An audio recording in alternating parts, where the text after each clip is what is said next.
Good morning. It is. So I wanted to pick up a conversation that we left off last year, which is one of my strongest desire, also the most nagging part, is to be a parent. And I took your advice and I've been working with meditating and just allowing myself to relax about the topic a little bit, but I'm having a hard time with that. And I think that I'm trying to figure out what it is that I'm doing that's standing in my way of getting clarity, because the more I do think about it and the more I respond to signs and signals of how to start this course, the more confused I seem to be. Is your confusion about how to accomplish it, or is your confusion about how much you really want it? Definitely about how to accomplish it.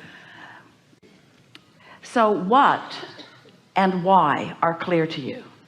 Yes, very much. If you don't mind, explain the why to us. The why is because I feel that I have so much love, focused attention to give. I think there's this beautiful relationship that will be a back and forth exchange. So I have a lot of love to give, yeah. And I want to give it to someone special. Yes. Even though there are billions of people on the planet that you can flow love to. Yes. You're kind of hung up on this one that isn't here yet. Yes. Weird, right? Really weird. So in your quest to bring this unknown stranger into your life so that you can flow love toward, you can't find anybody else to sort of stand in for a little while?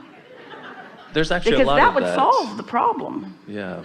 If you've got bottled up love to flow, in other words, you have a lack consciousness going on here. It's like, I need something specific that I don't know how, where, when, and who. I think I know what and why, but I don't know how, when, where, and who.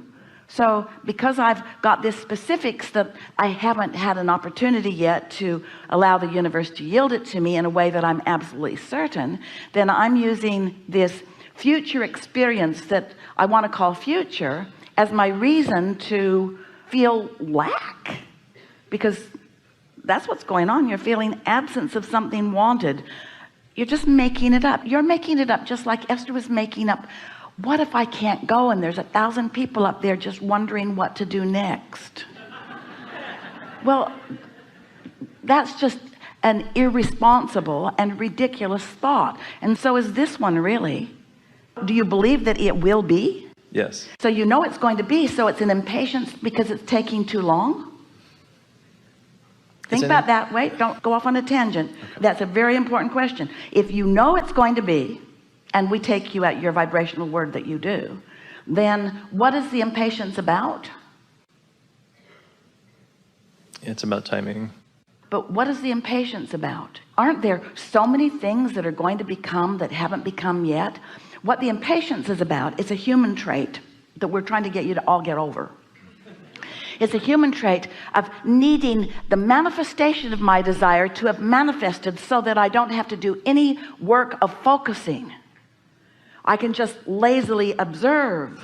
But the thrill of creation is to hold a focus, to focus upon something that is a vibrational reality and enjoy its vibrationalness while it is in the state of becoming. Because do you know, there is so much about this journey of becoming that you're going to enjoy every facet of, that you are depriving yourself of by just wanting to have a thought and have it manifest. Thought manifest, thought manifest. You would think something as simple as booking a flight, getting to the airport and getting on an airplane would be a really simple, straightforward thing. But there's so much more juice to get from it if you will allow it. You see what we're getting at? So much more life to live about it. So what's the urgency all about? Why the impatience instead of the loving, joyful awareness of the way the universe works to deliver to you whatever you want? I think that it's because I do believe for sure that this will happen. It's not that I have to know it's happening now. It's more that I don't know where to focus. And I think that's where I'm frustrated, is because if I relax and focus on other things. Well, then that you bring... must not trust the things that we've been talking about, because do you accept that you have an inner being? Yeah. Do you accept that your inner being has full awareness of your vortex?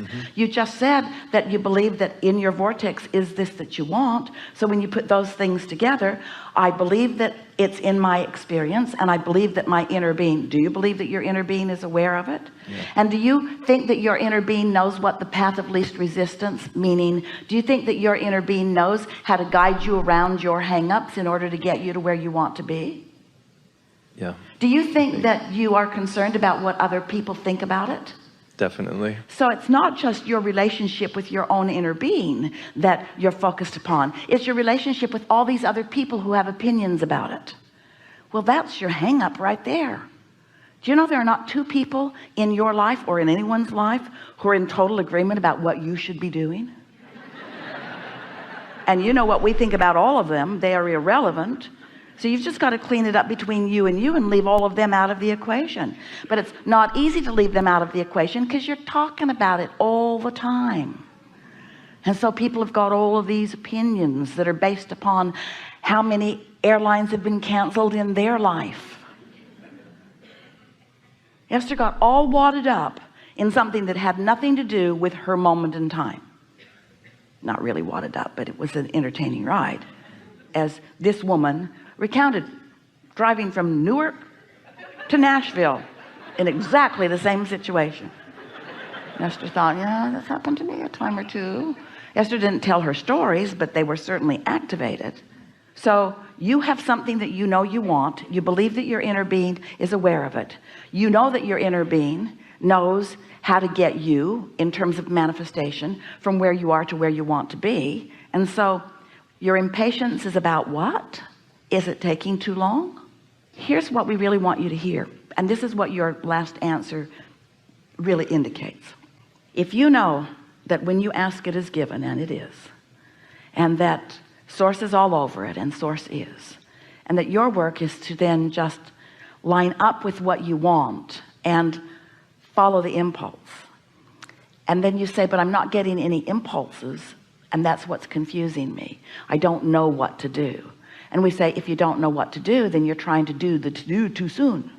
If you don't know what to do, then just sit tight, because your desire is not going away. In fact, your desire is growing momentum.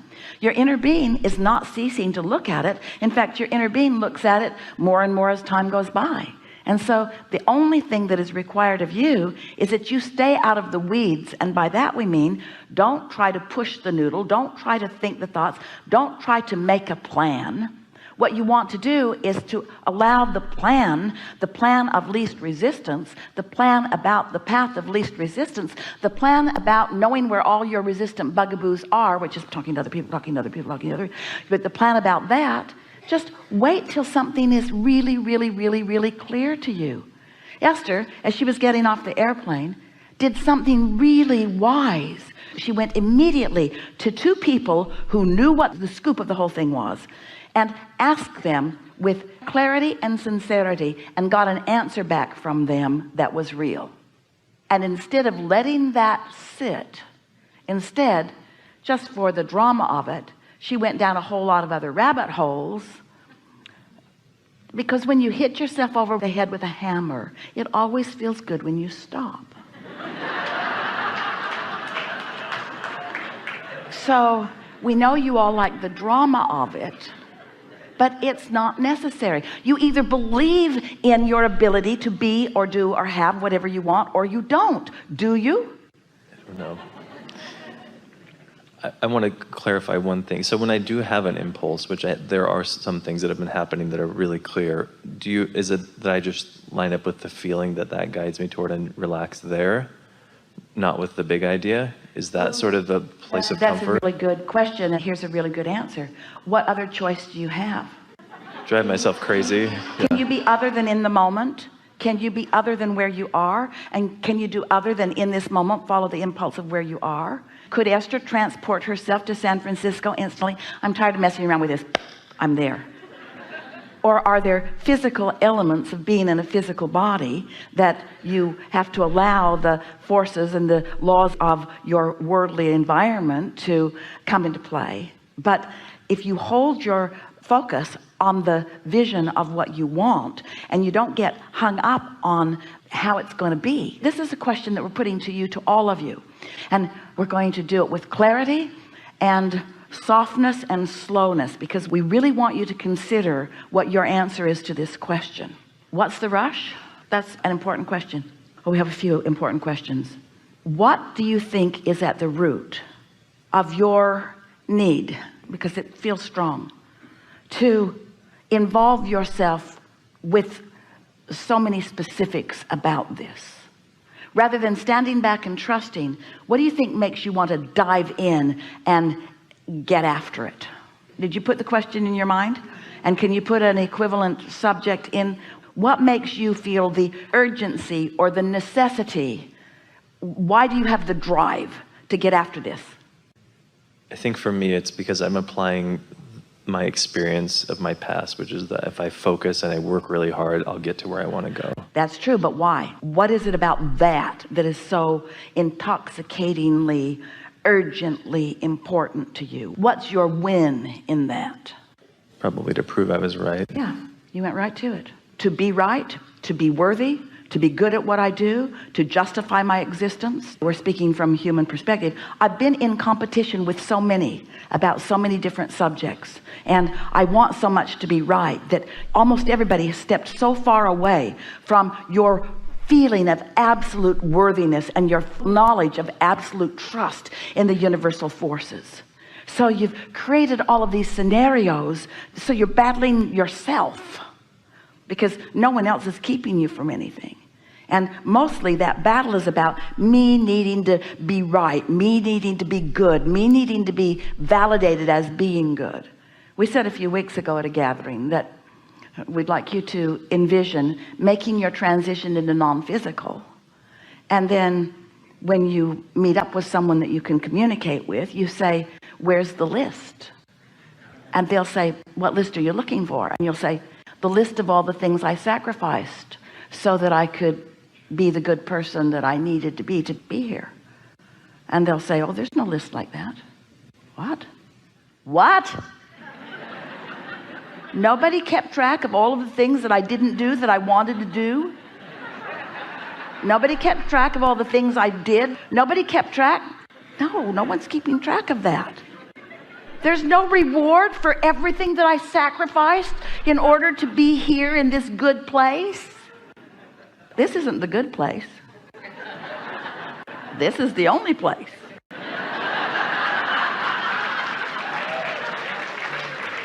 When do I get my reward? You got it in the moment of your experience in physical life. You either allowed yourself to flow the fullness of who you are, or you pinched it off for some bogus reason.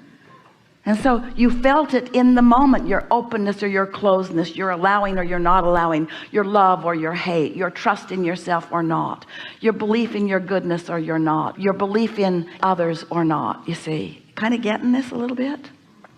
So when you stand in this place of knowing that if this time-space reality has created within you a desire for something, this time-space reality will deliver the goods to you. So when you stand in that knowing, and then you couple it with your belief in your righteousness or worthiness to receive it without validating it in any way through action or behavior. It was so fun for Esther to watch that lady, that really smart, really intuitive, really attentive, really deliberate woman. And as Esther watched her, and she thought, you're so much like me, I don't even want to talk to you. And then Esther thought, and you are making unnecessary trouble for all of us. For yourself, you are belching into the atmosphere resistance that is not necessary.